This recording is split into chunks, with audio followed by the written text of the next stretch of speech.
అదరగొట్టే కారం రంగు రుచి ఆచి కారం పొడి. Back to news. మూసీ పరివాహక ప్రాంతాలు తేరుకుంటున్నాయి. గత కొద్ది రోజులుగా కురుస్తున్న భారీ వర్షాలకు మూసీ నది ఉగ్ర రూపం దాల్చింది. ఉస్మాన్ సాగర్, హిమాయత్ సాగర్ గేట్లు తెరవడంతో వరద పోటెత్తింది. పురాణాపూల్ వద్ద ప్రమాదకర స్థాయిలో వరద పోటెత్తింది. పురాణాపూల్ బ్రిడ్జ్ వద్ద 14 ఫీట్ల ఎత్తులో మూసీ ప్రవహించింది. మూసీ ప్రవాహానికి పలు ఆలయాలు నీట మునిగిపోయాయి.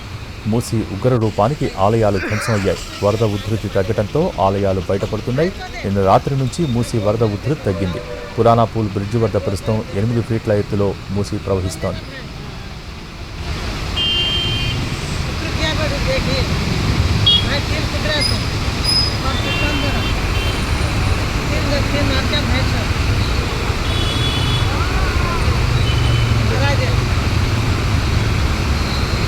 क्या नाम है महाराज का? क्या नाम है?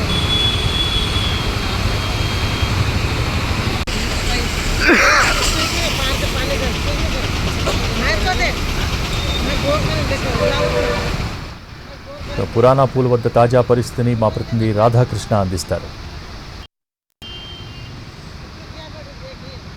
గత కొద్ది రోజులుగా కురుస్తున్న భారీ వర్షాలకు మూసీ నది ఉగ్ర రూపం దాల్చిన సంగతి అందరికీ తెలిసే. ఇప్పుడు మాత్రం మూసీ నది పూర్తిగా తగ్గిపోయింది. వరద అనేది మనం చెప్పుకోవాలి. దాదాపు 10 ఫీట్ల ఎత్తు వరకు కూడా ఈసారి మూసీ ప్రవాహం మొత్తం కూడా తగ్గిపోయింది. ప్రస్తుతం మనం పురాణపూల్ దగ్గర ఉన్నాం. నిన్న ఈ ప్రాంతంలో మనం చూస్తే దాదాపు 14 ఫీట్ల ఎత్తులో నీరు ప్రవహిస్తూ ఉండేది. ఎదురుగా మనం చూస్తున్న ఆ ప్రాంతాలన్నీ కూడా నీళ్ళల్లో మునిగాయి. ఆ టెంపుల్ ఎదురుగా కనబడుతున్న టెంపుల్ కూడా నిన్న మునిగిపోయి కనబడింది. అవతల వైపు ఉన్న మరొక టెంపుల్ కూడా పూర్తిగా నీళ్ళల్లో అంటే వరదలోనే ఉండిపోవడం జరిగింది. ఇప్పుడు మనం చూస్తున్న ఈ ప్రాంతం అంతా కూడా ఎక్కడా కూడా కనిపించని పరిస్థితి కనబడింది. ఈరోజు మాత్రం పూర్తిగా వరద పరిస్థితి మాత్రం తగ్గిపోయింది. అయితే ప్రధానంగా మనం ఎదురుగా చూడొచ్చు. ఆ ఎదురుగా ఈ పురాణపూల్ బ్రిడ్జ్ దగ్గర ఉన్న టెంపుల్ని మనం నిన్న చూసాము. టెంపుల్లో భారీగా వరద నీరు చేరుకోవడం జరిగింది. టెంపుల్ లోపల నుంచి మొత్తం కూడా నీరు అనేది బయటికి వస్తూ మనకు నిన్న కనిపించడం జరిగింది. ఈరోజు మాత్రం అలాంటి సిచ్యువేషన్ లేదు. పూర్తి స్థాయిలో టెంపుల్ని మళ్ళీ శుద్ధి చేస్తున్న పరిస్థితి మనకు కనబడుతుంది. అంతా కాకపోతే వరద తాకిడికి టెంపుల్ పరిసర ప్రాంతాలన్నీ కూడా పూర్తిగా డ్యామేజ్ అయిపోయిన పరిస్థితి ఇక్కడ మనకు కనబడుతుంది. ఎక్కడ చూసినా కూడా గుడికి సంబంధించిన ఆనవాళ్ళు అంటే ప్రధానంగా ఇప్పుడు మనం చూస్తున్న నవగ్రహాలకు సంబంధించిన మండపం ఇది. ఈ మండపం మొత్తం కూడా నిన్న కనబడలేదు. నీళ్లతోటి నిండిపోయి ఉంది.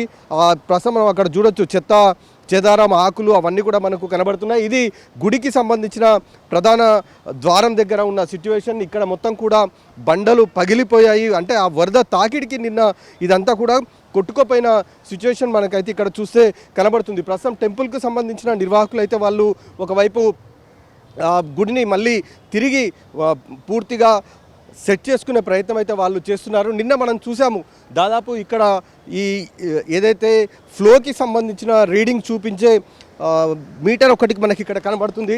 అది దాదాపు 14 ఫీట్ల ఎత్తులో నిన్న పోవడం జరిగింది. అంటే ఇక్కడ మనం చూస్తే నిలబడితే నాకంటే ఎత్తులో అంటే దాదాపు 6 అడుగులకు పైగా కూడా నీళ్లు ఇక్కడ నుండి ఫ్లో కావడం జరిగింది. 14 ఫీట్ల ఎత్తులో నిన్న ఫ్లో అయ్యింది. ఇప్పుడు మాత్రం పూర్తిగా ఖాళీగా ఉన్న సిచ్యువేషన్ ఉంది. ఇక్కడెక్కడ కూడా వరద కనపడట్లేదు.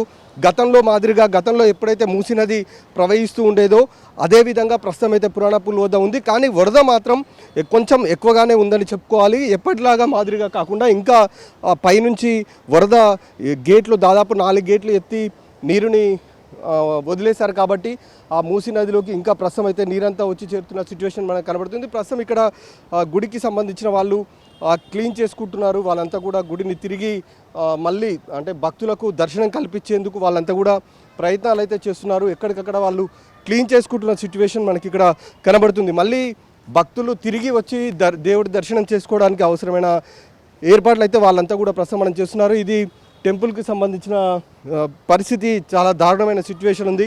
నిన్న వీళ్ళంతా కూడా పైన దాదాపు కుటుంబం 5గురు ఉన్నారు. నిన్న మీరంతా కూడా పైన ఉన్నారు కదండి. ఈరోజు ఎట్లా ఉంది? మా తమ్ముడు ఉండే, మా పని మనుషులు ఉండే. ఎప్పుడు తగ్గిందండి వరద? ఈరోజు నిన్న సాయంత్రం 4 గంటలకి తగ్గింది. తగ్గుతా అవుతుంది. పొద్దున్న దాకంటే మొత్తం తగ్గిపోయింది. ఎప్పుడన్నా మీరు చూసారండి ఇంత వరద? మీరు 1978లో ఇంతకన్నా ఎక్కువ వచ్చింది. వస్తుంది వరద, కానీ ఇంత డ్యామేజ్ ఫస్ట్ టైం అయింది. ఇది 1978లో తాను చూశాను. అప్పుడు ఇంత భారీ స్థాయిలో వరద వచ్చింది. అంటే తరచూ మూసీకి సంబంధించిన వరద వస్తుంది, కానీ ఇంత భారీ స్థాయిలో వరద వచ్చి నష్టం చేకూర్చే సందర్భం అయితే ఎప్పుడూ తాను చూడలేదనేదే ప్రస్తుతం ఇక్కడ ఉన్న టెంపుల్కి సంబంధించిన నిర్వాహకులు చెప్తున్న సిచ్యువేషన్ అయితే మనకు కనబడుతుంది. మొత్తానికైతే మూసీ నది వరద ప్రవాహం తగ్గడంతో మూసీ పరివాహక ప్రాంతాల్లో ఉన్న ప్రజలందరూ కూడా ఊపిరి పీల్చుకుంటున్న సిచ్యువేషన్ అయితే మనకు కనబడుతుంది. కెమెరామెన్ ప్రభాకర్తో రాధాకృష్ణ, ఎన్టీవీ, హైదరాబాద్.